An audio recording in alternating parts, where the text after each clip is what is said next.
যারা চোখ কান ব্রেনরে যথাযথ ব্যবহার করে নাই তারা কিসের মতো আল্লাহকে এগুলো চতুষ্পদ জন্তুর মতো। দূরে একটা উদাহরণ নেন, একটা গরু মাঠে ধান খাইছে, আপনার ক্ষেত্রে ধান খাইছে, এই গরুডারে পিটাইয়া একেবারে ঠ্যাং একখান প্যারালাইসিস করে ফেলাইছেন, আইনিয়া বাড়ি মেহগুনি গাছের সাথে বাইন দিয়ে জুতোর মালা গলায় দিয়েছেন আর 100 জুতো মারছেন। মাইরিয়া গরুডারে কইলেন যে গরু তুই আজকে মাইর খাইছিস কি জন্য কদি, এই পরে আমার বই দান খাইছিস এই জন্যই তো দুটো বিষের, 1 নম্বরে 100 জুতো, 2 নম্বরে জুতোর মালা গলায়, আর কোনোদিন খাবি? এইভাবে গরুরে বিষের ছাড়িয়ে দেন, ওই গরু তার দানের খেতে যাবে না? যাবে? এরে এত সুন্দর করে ওয়াজ করে বুঝাই দিলেন তফসির করিয়া, তারপরও ছাড়িয়ে দিলি সে দানের খেতে যাবে, ঠিক না?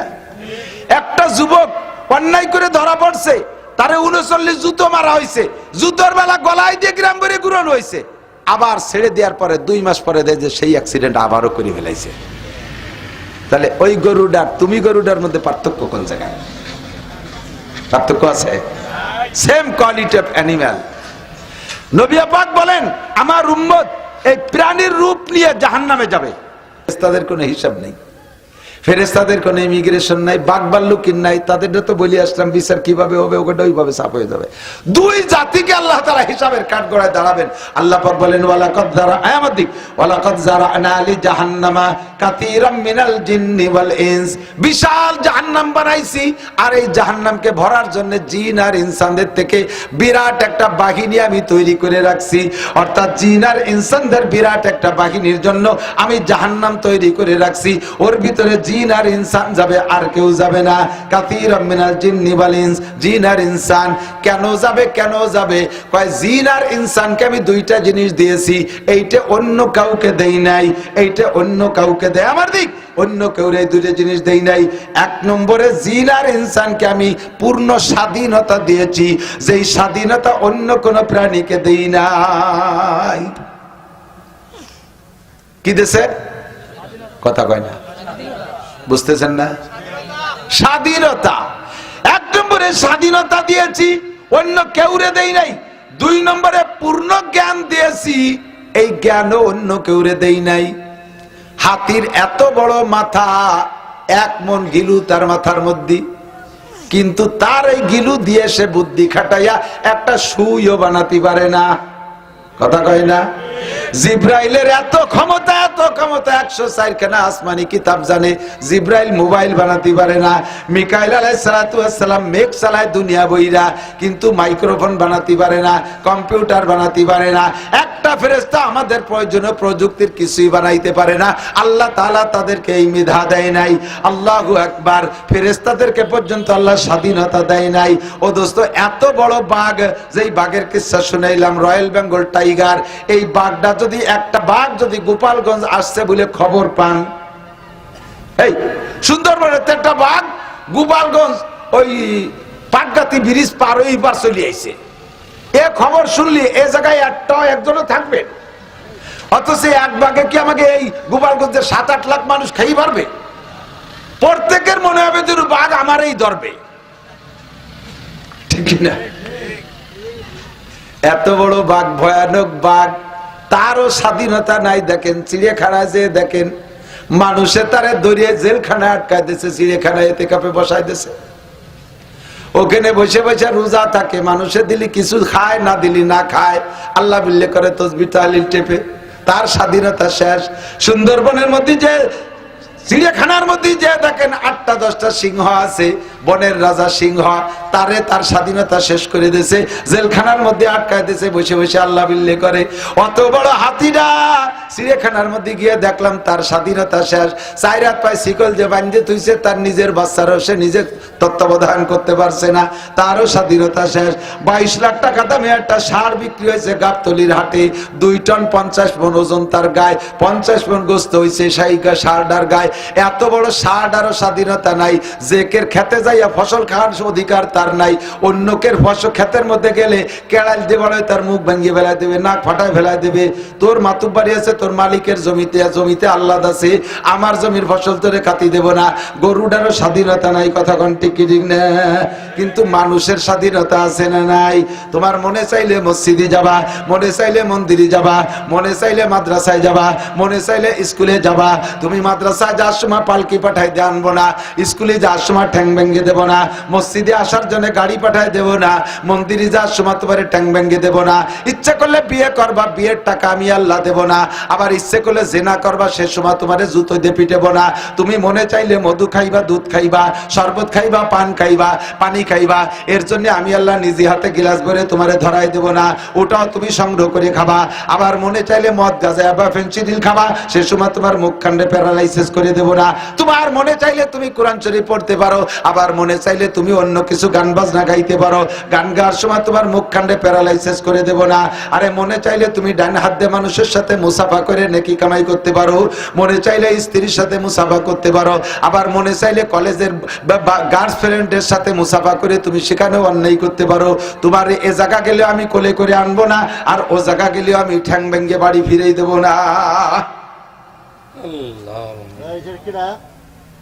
উভয় দিকের স্বাধীনতা আছে না নাই? উভয় দিকের স্বাধীনতা আছে না নাই? আর পরিপূর্ণ জ্ঞানও কেউ যা বানাতে পারে না, মানুষে তাই পারে। একটু বিলের মাথার মতো একটা মাথা, এর মধ্যে পটাখানি গিলু, ওরে বুদ্ধির বুদ্ধি, সুবহানাল্লাহ। এই যে রকেট বানাইয়া সেই মঙ্গল গ্রহে গেছে, এই বুদ্ধি দিয়ে রকেট বানাইয়া চাঁদে যায়, এই বুদ্ধি দিয়ে রকেট বানায় মধ্যাকর্ষণ স্টেশন বানায়, সেই জায়গা জমি কিনা বেচা করে। 6 মাইল মাটির নিচে কি আছে, 1 মুঠ মাটি ধরে না শুয়ে কয়ে দিতে পারে। এত বুদ্ধি তোমারে দিছি, এত বুদ্ধি তোমারে দিছি, যা অন্য কেউরে দেই নেই। স্বাধীনতার বুদ্ধি এই দুটো দেওয়ার কারণে তোমাদের 3 জাতির 2 জাতির হিসাব হবে আমার কাছে, আর জাহান্নামে তোমাদেরকে দিয়ে ভরবো। তোমাদেরকে 3টি অঙ্গ দিছি, এই 3টি অঙ্গরে কাজে লাগাইলে তোমার ওই স্বাধীনতাকে জায়গা মতো ব্যবহার করতে পারবা। ফামান শাহ ফাল্যুমিন ওমান শাহ ফাল্যাকফুর। আল্লাহ ক্লিয়ার বলে দিয়েছে, যার মনে চায় ঈমান আনো, যার মনে চায় না ঈমান আনো না। যার মনে চায় আল্লাহকে আল্লাহ বলে মানো, নবীকে রাসূল বলে মানো, কোরআনকে শেষ কিতাব বলে মানো। আর যার মনে চায় না মানো না। আমি তোমার দুনিয়ায় কিছুই বলবো না, খাবার দাবার বন্ধ করে দেব না, পানি বন্ধ করে দেব না, তোমার ক্ষেত খাবারের ফসল উৎপাদন বন্ধ করে দেব না, তোমার সন্তানাদি প্রোটেকশন বন্ধ করে দেব না। তুমি আমার আল্লাহ বলে স্বীকার করো না, তুমি অমুসলমান, হিন্দু, বুদ্ধ, খ্রিস্টান, এর কারণে তোমার ছেলে মেয়ে হবে না তা না। আমি সবগুলোই রানিং রাখবো। দুনিয়ায় স্বাধীনতা দিয়েছি, স্বাধীনতাকে যদি ডান দিক ব্যবহার করো তাহলে তোমার জন্য রয়েছে পুরস্কার, স্বাধীনতাকে যদি বাম দিক ব্যবহার করো তাহলে তোমার জন্য রয়েছে তিরস্কার। তুমি ভালো করে জেনে নাও, এই স্বাধীনতা দিয়ে ছেড়ে দিয়েছি, উঠতে থাকো। আমি সাথে সাথে কিছু কই না, সাথে সাথে কিছু কই না। ফামাকিল কাফিরিনা আমি হিলহুম রুয়াইদা। আমি সুযোগ দেই, সুবিধা মতো, সময় মতো আমি ধরি, আমি ছাড় দেই, কিন্তু ছেড়ে দেই না। আয়োজক আর কায়লোক ধরি। তবে তুমি জেনে নিও যুবক, যেদিন ধরবো সেদিন তোমার 14 গোষ্ঠী আমার হাতে ছুটোতে পারবে না। সারা বাংলাদেশের সমস্ত ক্ষমতা, সারা বাংলাদেশের সমস্ত ক্ষমতা তোমার হাতে থাকা সত্ত্বেও তুমি টিকতে পারবে না। আমি যেদিন ধরবো সেদিন তুমি আমার হাত থেকে ছুটতে পারবে না। কথা বলেন ঠিক ঠিক না? আল্লাহ কা ইন্না বাদশা রাব্বিকা শাদীদ, ইন্না বাদশা রাব্বিকা শাদীদ। দোস্ত, রাজনীতি না, প্র্যাকটিক্যালি বোঝানোর জন্য আমি উদাহরণ বলছি। ভুল বুঝবেন না, আমার দিক তাকান, ভুল বুঝবেন না। আল্লাহ তাআলা যদি কেউকে হারাইতে চায়, দুনিয়ার কেউ তারা জিতাইতে পারে না। কথা কন না কেন? ঠিক না? আমাদের আওয়ামী লীগের ক্ষমতার অবস্থাটা বাস্তব দেখেন।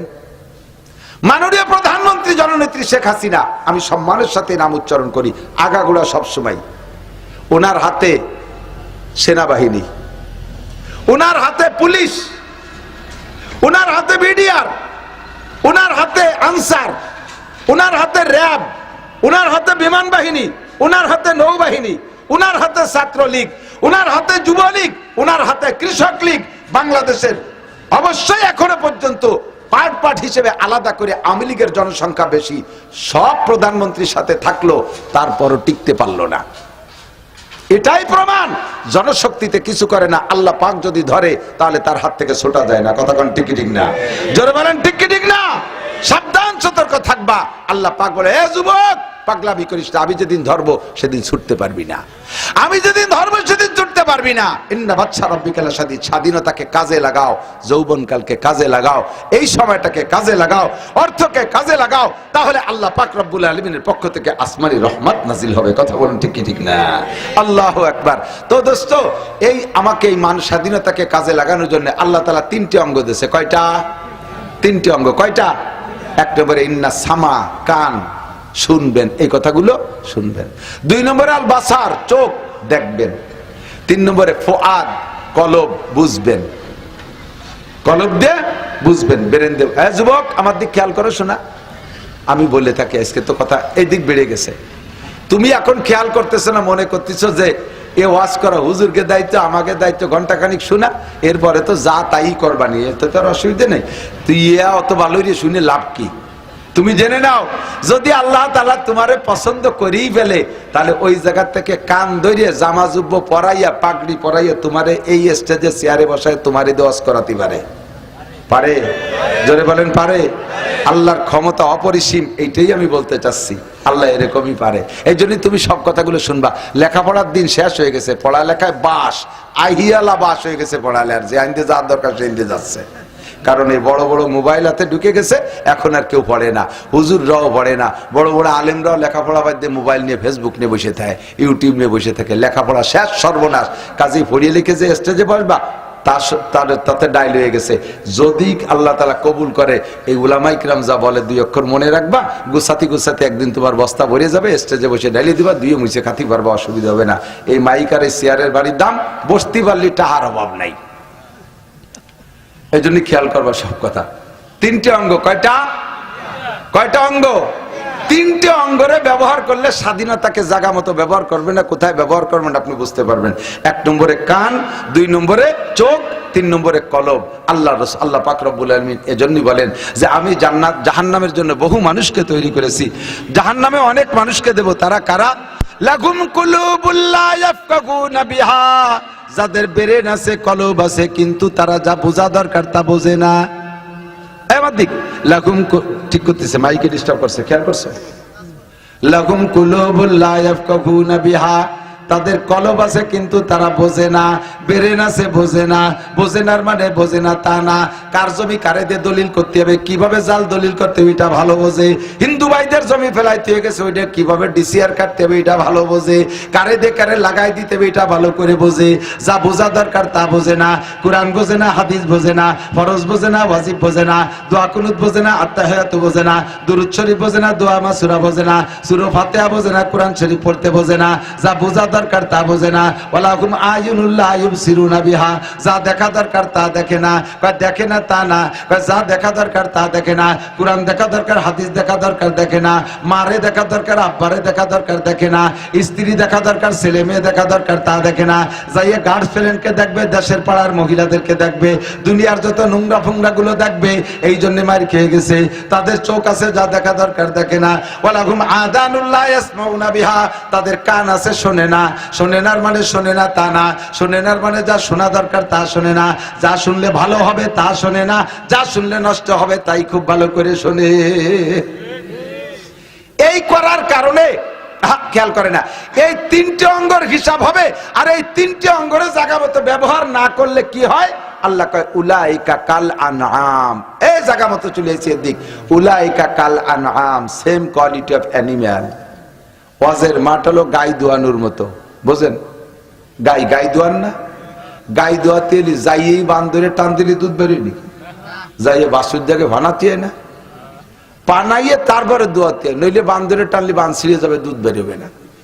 ওয়াজের মাঠেও আগে ভানাতে, শেষে দোয়াতে।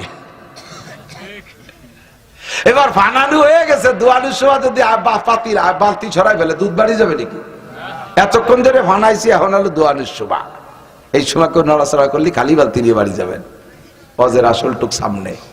আল্লাহ পাক কি বললেন? উলাইকা কাল আনআম, সেম কোয়ালিটি অফ অ্যানিম্যাল। এই মানুষগুলো প্রাণীর মতো, পশুর মতো। সাউন্ড একটু কমাই দিতে কইছে, কানে লাগতেছে না? এদিক উলাইকা কাল আনআম, যে এদিক যেই মানুষগুলো ব্রেনরে কাজে লাগালো না, চোখরে কাজে লাগালো না, কানরে কাজে লাগালো না, এই মানুষগুলো চতুষ্পদ জন্তুর মতো। কিসের মতো? মানুষ যখন এই তিনটেরে কাজে লাগাবে না, তখন সে মানবতা থেকে নেমে চলে আসে, মানবতায় থাকে না, তার ভিতরে মানবতা থাকে না। কানরে কাজে লাগাইনি, ব্রেনরে কাজে লাগাইনি, চক্রে কাজে লাগাইনি, তাহলে এই তিনটে অঙ্গ তো গরুরও আছে, এই তিনটে অঙ্গ কুত্তরও আছে, এই তিনটে অঙ্গ শুয়োরেরও আছে, অধিকাংশ প্রাণীর আছে না এই তিনটে অঙ্গ আছে। তাহলে আপনিও যেমন আমিও যেমন, ওই শিয়াল কুত্তটাও তেমন। এর নাম হলো সেম কোয়ালিটি অফ অ্যানিম্যাল। আল্লাহ কাল আনাম, এগুলো চতুষ্পদ জন্তুর মতো। দেখেন, বাস্তব দেখেন, এই ক্লাসের মানুষগুলোর যে স্বভাব, পশুরও সেই স্বভাব, পশুরও সেই স্বভাব। একটা গরু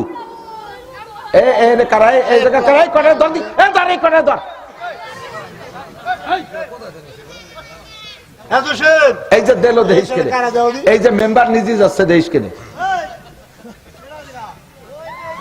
আমার দিক চতুষ্পদ জন্তুর মতো। বুঝতেছেন কথা? বুঝতেছেন? চতুষ্পদ জন্তুর মতো কারা? যারা চোখ কান ব্রেনরে যথাযথ ব্যবহার করে নাই। তারা কিসের মতো? আল্লাহ এগুলো চতুষ্পদ জন্তুর মতো। দুই একটা উদাহরণ নেন। একটা গরু মাঠে ধান খাইছে, আপনার ক্ষেত্রে ধান খাইছে, এই গরুডারে পিটাইয়া একেবারে ঠ্যাং একখান প্যারালাইসিস করে ফেলাইছেন। আইনিয়া বাড়ি মেহগুনি গাছের সাথে বাইন দিয়ে জুতোর মালা গলায় দিয়েছেন, আর 100 জুতো মারছেন।